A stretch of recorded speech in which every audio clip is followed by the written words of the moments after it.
Tá, então deixa eu adivinhar. Você decidiu começar a postar nas redes sociais porque te falaram que aumentaria as oportunidades ou porque te daria mais dinheiro. Aí você fez todo um planejamento pra começar o seu perfil, venceu até algumas vergonhas e travas internas e até começou a postar uma coisa lá ou outra. Inclusive, se você chegou nessa parte, parabéns, porque a maioria das pessoas não chega. Tiveram dias que você até dormiu de madrugada colocando em prática as suas ideias e isso virou quase que uma obsessão. I was like, why are you so obsessed with me?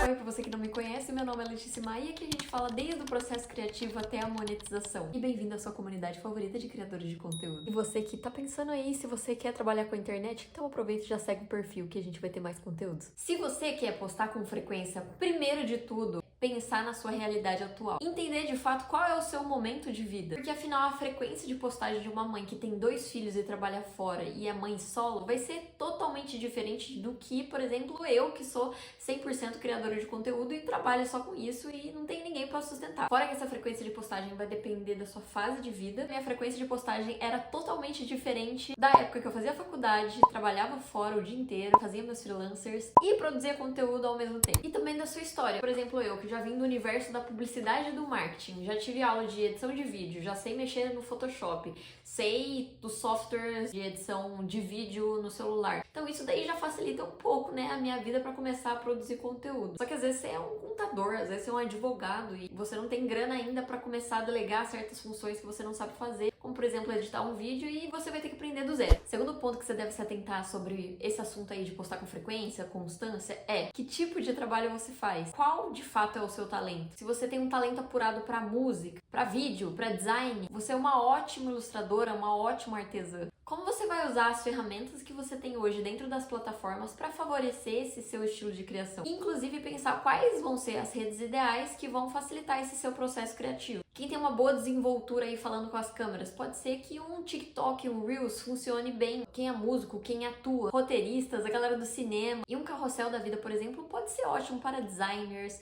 artistas visuais, um escritor, uma escritora. Você gosta de uma pegada mais corporativa, mais formal. Pode ser que um LinkedIn da vida funcione muito bem para você. Inclusive, se você quer trabalhar com marcas e empresas, esse universo mais corporativo e atualizar o seu LinkedIn, talvez seja uma boa ideia. Porque afinal é lá que estão os donos das agências, a galera do RH. Dá pra você saber quem é X pessoa do marketing de X empresa e assim vai esse trabalho de prospecção ativa. O terceiro ponto é determinar o seu tempo de criação. Isso pensando ainda na sua rotina atual. Então hoje, por exemplo, eu acabo dividindo a minha rotina em blocos. E uma ferramenta que eu uso muito é o Google Agenda. Eu já tive a minha fase lá que eu anotava tudo no papel, só que confesso que conforme foram surgindo mais compromissos, eu fui trabalhando com mais pessoas dentro da minha equipe. Eu cheguei num ponto que eu não conseguia mais ficar apagando os compromissos da minha agenda num papel, porque toda hora mudava. A minha rotina hoje, ela precisa ser muito dinâmica, muito fluida. Às vezes um cliente aprovou hoje e precisa do trabalho para amanhã ou depois de amanhã. Eu tenho que renegociar todos os compromissos da minha agenda. É algo que eu não consigo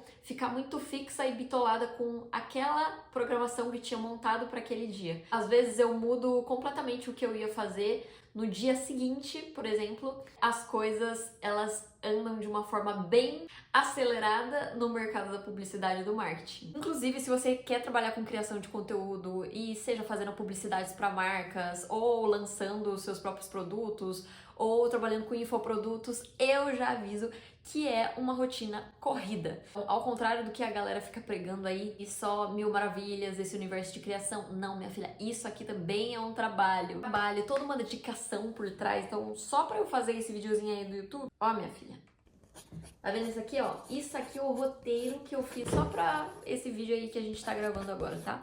Um ponto que mudou completamente a minha rotina é separar dias para atividades que são criativas e atividades que são mais burocráticas. Quando você começar a empreender, você vai ter uma rotina de autônomo. Ou seja, você é a sua própria chefe. E não necessariamente isso pode ser positivo no início, quando você ainda tá bitolado lá no horário CLT de eu preciso trabalhar das 7 horas da manhã até 6 horas da tarde. Quando você é a sua chefe, você pode tender a procrastinar mais, inclusive, porque a gente não vai ter ninguém lá mediando ou cobrando da gente o que a gente precisa fazer ou não naquele dia. E isso calha em quê? A gente fazer muito mais das atividades que a gente gosta de fazer e procrastinar para as atividades que precisam ser feitas, mas que não necessariamente elas são urgentes. Eu me peguei várias vezes trabalhando assim e procrastinando assuntos que eram importantes para os bastidores da minha empresa, mas que você que tá aí do outro lado, que consome meu conteúdo, né, vê meus stories e tal, não vai saber desses bastidores. Por exemplo, né, eu falei no outro vídeo que eu precisava emitir o certificado digital. Isso daí é uma atividade que você aí do outro lado não tem nem noção que eu faço essas coisas aqui por esse lado,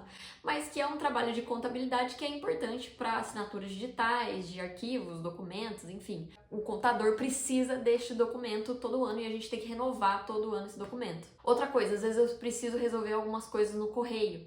Seja desde buscar um recebidos, ou seja de ter que enviar um kit para algum aluno destaque do mês do meu curso. Ou eu preciso ir na papelaria, porque eu não tenho impressora em casa, então eu preciso imprimir as coisas na papelaria, infelizmente. E todas essas microatividades que não são 100% urgentes, eu tendo a procrastinar mais. Pensando nisso, eu criei o tema da segunda-feira chata. É assim que eu chamo, porque realmente são atividades que eu não gosto de fazer. Então, segunda-feira eu intitulei que é a segunda-feira chata e eu vou fazer todas as atividades que eu tendo a procrastinar. Isso é muito bom para o meu cérebro. Ele já sabe o que esperar naquele dia. Por exemplo, eu tenho que marcar um ginecologista, eu já coloco no meu Google Agenda que em junho, por exemplo, eu preciso estar agendando meu ginecologista para eu conseguir em agosto ter a minha consulta na data certa. E um outro erro também que eu fazia tudo o que todos queriam de mim. Um cliente falou: Letícia, vamos fazer uma reunião amanhã, eu preciso bater com você algumas coisas do roteiro. Ia lá, Letícia, e fazia a reunião no dia seguinte, já no mesmo horário que o cliente queria.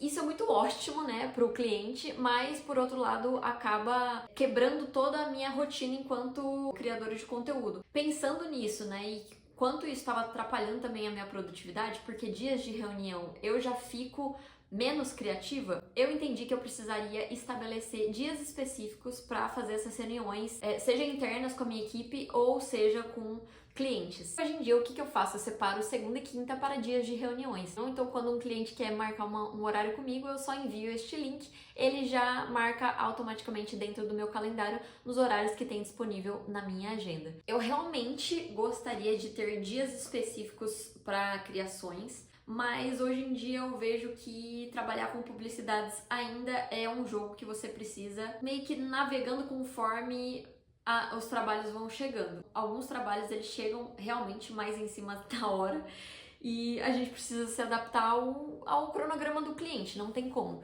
Mais um ponto que você tem que se atentar aí é identificar também o tempo aí que você tem disponível para criar dentro do seu dia a dia, dentro da sua segunda-feira, da sua terça-feira, quarta-feira.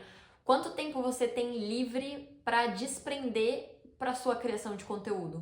É 15 minutos? É 30 minutos? É o percurso que você tá dentro do busão e aí você consegue editar um vídeo ali? Geralmente você tá mais tranquilo de manhã, de tarde, de noite? Você trabalha de noite, estuda de noite? Como é a sua rotina hoje? Você prefere criar de semana ou de final de semana? Eu acabava trabalhando mais de fim de semana na minha criação de conteúdo, porque era o único tempo disponível que eu tinha. Ou eu trabalhava depois de noite, quando eu chegava em casa, nos dias da semana, mas que era um pouco complicado. Era só quando eu não tinha aula de noite que aí eu conseguia fazer essa parte mais criativa e trabalhar nas postagens do meu perfil. E como você consegue encaixar a criação de conteúdo dentro desse seu tempo livre? Ale, mas mesmo assim eu tenho uma rotina muito corrida. Calma que eu entendo.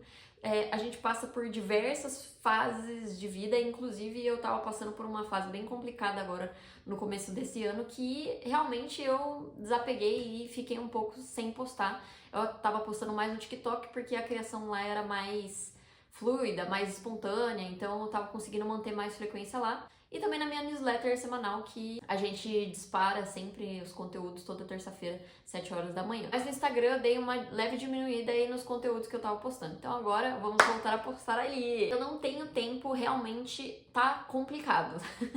Então vamos pensar aí o que você pode fazer. Começa com uma frequência compatível com a sua realidade atual. e equilibra posts que são mais complexos, que vão trazer autoridade para você, que vão te fazer destacar no seu mercado, vão construir o seu branding, e outros posts que são aqueles posts mais simples, que você consegue adaptar uma trend lá que tá rolando no momento, que com certeza vai ser aquele conteúdo que você vai fazer lá nos 15 minutos que seja, e aí você já consegue publicar rapidão no seu perfil. Você não precisa fazer todos os dias um post hiper relevante, mega de valor, mas é interessante que de vez ou outra, né, ou a maioria dos seus posts no seu perfil sejam posts de valor. Porque afinal, se você tá começando agora, quem é você na fila do pão? Então você precisa dar motivos plausíveis para quem chega no seu perfil hoje querer e ter interesse de apertar o botão seguir. Que é uma dica que inclusive serve para todo mundo, inclusive eu levo para mim, porque às vezes até eu preciso ficar repetindo para mim mesma. É focar menos em como este post precisa ser genial e pensar mais em como eu consigo agregar ou ajudar essa pessoa hoje. Como eu consigo ser 1% melhor do que o post que eu fiz ontem.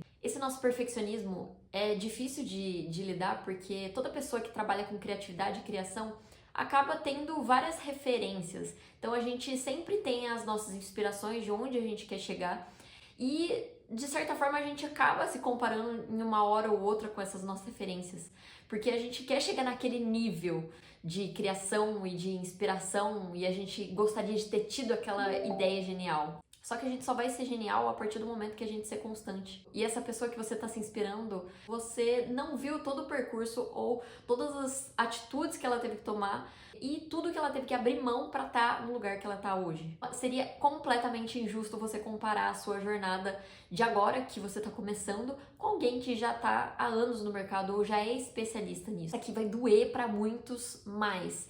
Gaste menos tempo reclamando do algoritmo ou falando que X plataforma não valoriza os criadores de conteúdo ou porque tá difícil, sabe? Essas afirmações que a gente tende a falar todos os dias também, quando as coisas não estão performando do jeito que a gente gostaria que elas performassem, mas gasta menos tempo pensando nessas reclamações e pensa mais em como eu consigo estudar, quais cursos eu consigo fazer, quais livros eu consigo consumir, quem eu consigo acompanhar, quais referências novas eu posso trazer, quais tipos de conteúdos eu consigo testar de diferente ou fazer diferente daquilo que eu tô fazendo hoje e pensar mais realmente nessas soluções, porque é isso que vai te ajudar. Lembrando que ser criador de conteúdo é realmente a gente estar dentro das tendências, é a gente entender que a gente está dentro do universo digital e que esse universo tem as regras dele e não necessariamente as redes sociais estão lá para ser boazinhas com o criador de conteúdo. É realmente a gente tem que ver o mundo como ele é e não como a gente gostaria que ele fosse.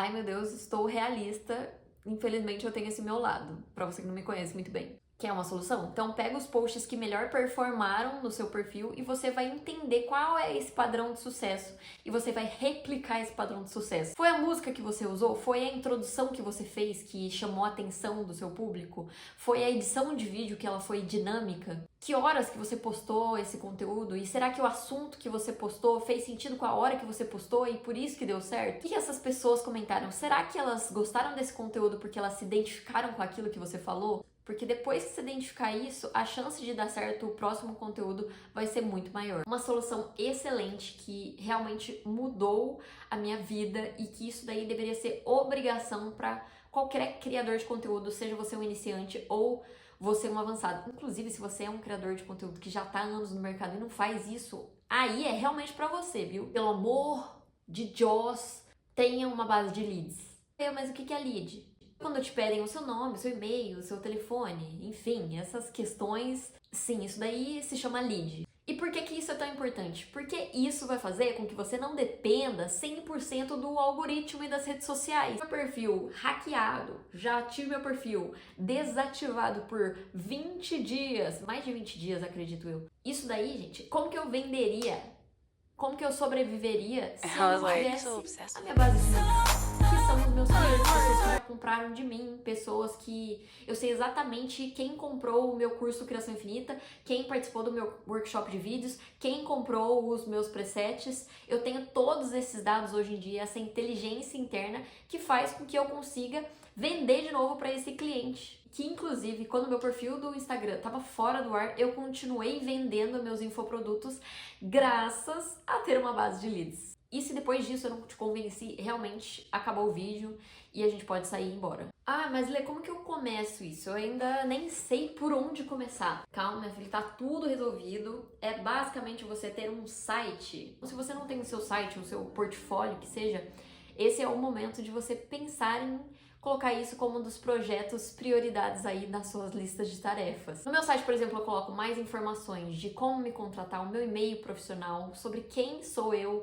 coloco todos os meus produtos, os meus cursos, tudo que eu vendo, coloco minha newsletter semanal. Todas as informações importantes eu compilo dentro desse site. E se você também quer tirar do papel esse seu projeto, que é importante, mas eu sei que a senhora tá procrastinando, eu deixei o contato aqui da empresa onde eu fiz o meu site, que é a Hostinger. Dentro da plataforma você consegue fazer o seu site sozinha, tem diversos templates pré-prontos desenvolvidos por designers. Tem desde e-commerce até você que quer fazer um portfólio. Para você que quer fazer seu site institucional, é só você selecionar um modelo que é mais parecido com o seu objetivo. E antes que você me pergunte, não, você não precisa manjar de programação, porque o site faz tudo por você. Isso é a grande maravilha. É um site bem intuitivo, ideal para você que é iniciante. Você clica lá no botãozinho de título e aí você consegue aumentar ou diminuir o tamanho da letra. Consegue mudar a cor, consegue colocar fundo, foto. Tem diversas funcionalidades lá, que aí você vai fuçando mais e você consegue montar o seu site sozinha. Agora, se você quer algo mais personalizado, se você já tá num nível mais avançado e precisa criar designs mais diferentões, né, fazer realmente um site mais elaborado, aí o que eu recomendo, que é o que eu faço na minha empresa. Internamente, eu comprei o meu domínio na Hostinger, www.leticimai.com, que é o nome do meu site. Eu comprei alguns plugins externos, que é o Elementor e o WordPress, que é uma das ferramentas aí mais recomendadas dentro do universo de criação de sites. Assinando um dos pacotes anuais da Hostinger usando o meu cupom, você ainda ganha o seu domínio de graça, que é o nome do seu site. www.onomedassuamarca.com.br. Eu já sou cliente deles há mais ou menos uns 2 anos. Eu continuo, inclusive, pagando, né? Eu tô fazendo uma publicidade aqui pra eles, mas eu continuo pagando. Eu sou cliente deles real. Então eu tenho, sim, propriedade pra falar, nunca tive problema. E eles acabaram de conquistar um marco também de ser a maior empresa desse mercado. Então, realmente é uma indicação boa. Sim, você vai precisar ter um banco de ideias. Criador de conteúdo tem ideias nos momentos mais inoportunos do dia. Quando você tá prestes a dormir, é quando você tá indo tomar banho, é quando você tá lavando louça, quando você tá varrendo a casa, tá estendendo a roupa. E aí, como que você vai lembrar dessa ideia genial que você teve nesse momento completamente aleatório do seu dia? Tendo seu banco de ideias. É onde você vai compilar basicamente todas as suas ideias de conteúdo. É você deixar de uma forma estruturada todo o seu planejamento de postagens. Eu, por exemplo, organizo minha criação de conteúdo na ferramenta do Notion, que me permite ter essa frequência, seja em mais de uma rede social, porque você vai ver que quando você for criar em mais de uma rede, aí o negócio vai ficar louco. Se você não tiver uma organização, aí, minha filha, você vai surtar. Como funciona esse meu processo criativo? Às vezes eu tive uma ideia, né, quando eu tô tomando banho. Pego o celular, abro o meu Notion, salvo a ideia que eu tive, e aí eu coloco uma breve descrição sobre o que vai ser essa interpretação do vídeo, ou a ideia do roteiro, ou o texto que eu vou colocar no post, enfim. Só que não é neste momento que eu vou executar essa ideia. Nesse momento eu só tirei a ideia da minha cabeça e deixei registrado. E depois, quando eu tenho o meu tempo semanal, o meu tempo livre, que é aquilo que a gente já conversou, aí de fato eu vou abrir esse banco de ideias, vou olhar para todas as ideias que eu tive e vou selecionar aquela compatível com o que eu consigo produzir naquele tempo. Por exemplo, eu só tenho 15 minutos disponível, eu vou pegar uma ideia que seja mais fácil de ser executada dentro do meu banco de ideias. Entende como funciona um pouco melhor esse fluxo de postagem? Isso aqui é muito importante. Desapega do perfeccionismo e posta, independente se tá perfeito como você gostaria que estivesse. Geralmente a gente tem essa expectativa mais alta porque a gente se compara com pessoas que já chegaram onde a gente quer chegar. Mas lembra sempre de respeitar a sua fase de vida atual, mas também de não chegar numa zona de conforto, de aceitar as condições que você tem agora. Tá ficando fácil a frequência de postagens que você tem hoje? Que tal aumentar, colocar mais um post semanal aí pra ver o que vai dar? Vamos lá, recapitulando o que a gente falou hoje. Entenda qual é o seu momento de vida atual, saiba qual tipo de trabalho você faz hoje e qual é a ferramenta ideal para valorizar esse trabalho que você faz. Determina os seus tempos de criação de acordo com a sua rotina atual. Saiba quanto tempo tem o seu tempo livre para desprender com a criação de conteúdo. E, inclusive, leve isso como prioridade, caso você queira que isso seja o seu trabalho. Tenha uma base de leads e construa o seu banco de ideias. E aí, agora você vai ter desculpa? Esse conteúdo te ajudou? Aproveita e dá um like nesse vídeo, porque assim o YouTube entende que esse conteúdo foi bom. E já segue o canal, porque a gente vai ter mais conteúdos nesse estilo. Tchau, gente! A gente se vê no próximo vídeo. Beijo! Deixa eu só fazer um adendo pra essa camiseta que acabou de chegar. Isso daqui é praticamente a minha camiseta de time. Olha essa camiseta. Clube das Jovens Senhoras. Tem coisa mais a minha cara do que isso? Não tem. Então, com essa eu me despeço. Tchau!